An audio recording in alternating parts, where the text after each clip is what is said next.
Bible says that forget not the stone out of which you were hewn.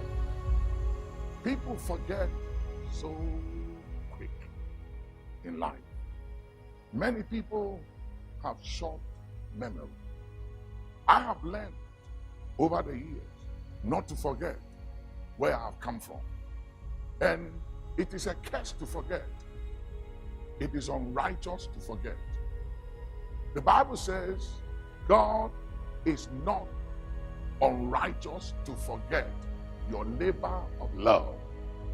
When you forget those who have loved you, blessed you, helped you, advance your cause, when you forget them, you are unrighteous. But when you remember those who helped you and have loved you and cared for you, and you show gratitude, it gives you longevity. Gratitude gives longevity, and ingratitude will cut you short. So learn to be grateful. Learn to be thankful. Learn to remember. Don't forget where you came from. So many people in life forget the person who helped them. They forget those who connected them, gave them exposure, introduced them, took their hand, and took them somewhere. As soon as they arrive at the point in life, they think they've made it. In life, you can never hit the height of life till you get out of it. There's always room for improvement. So don't be satisfied with where you are, and don't show ingratitude because you think you don't meet the man or the woman, the boy or the girl who helped you when you needed that help. Show gratitude. Remember people.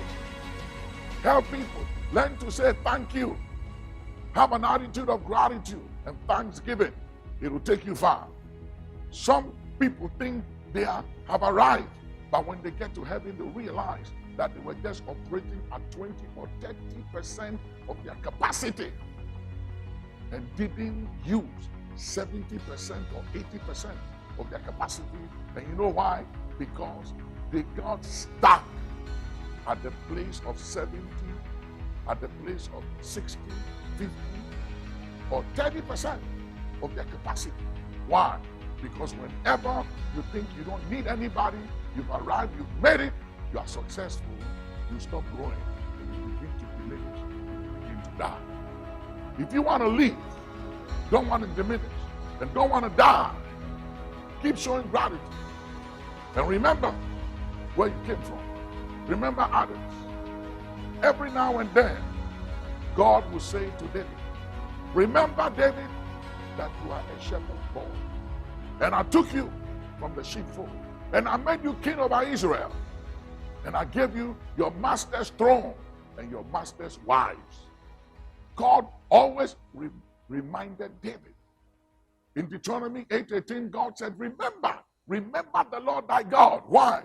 Because success, wealth, power, money can make you forget. But God said, remember. Remember that success and power and influence has an expiry date. And for every action, there are consequences. So you might be powerful right now. You may have millions of dollars in your bank account and outside your country, in foreign account. You may have houses in your country, in other places. You may be the biggest guy or lady or man or woman in town. You may have everything. Maybe you are mega. You are the biggest voice and person. You are private jet. You are loaded. But hear me. All that is sinking sand. God has no regards for material things. Because you know something? Let me show you God's value of money. The streets in heaven, they are made of gold. That is how insignificant money is to God. He sees money as nothing. So if your confidence and who you are and how you relate to others, and especially those who have helped you in life before, is derived from material wealth, blessings, and money, or influence or power, you are to be pitied among all men.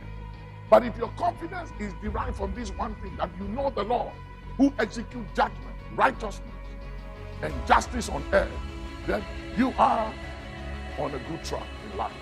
So learn to remember, and don't be puffed up, don't be arrogant, don't be proud, which you were never before. But suddenly you have become proud and arrogant. Why? Because of things. A man's life does not consist on the abundance of things that he possesses. So don't let things, don't let accolades, don't let events and relevance in life and access and influence make you go insane. Arrogance and pride is insanity. It's madness. Be wise, be sober, be vigilant. Your life does not consist on the abundance of things that you possess. If you think you are who you are because of the money you have in your bank account, or because of your success, or because of your achievements, you are deceiving yourself. You are a child, you are a kid. None of those things makes you who you are. You are who you are by the grace of God, outside of possessions, outside of material things. You are who you are by the grace of God. I am what I am by grace, not by money, not by buildings, not by investment, not by achievement, not by success, not by how big or large I am. I am who I am by the grace of God. The credit must go to the grace of God. Let's give God the credit, and let us not be anything outside of grace. And you will live long and you will go far. Remember, gratitude gives longevity.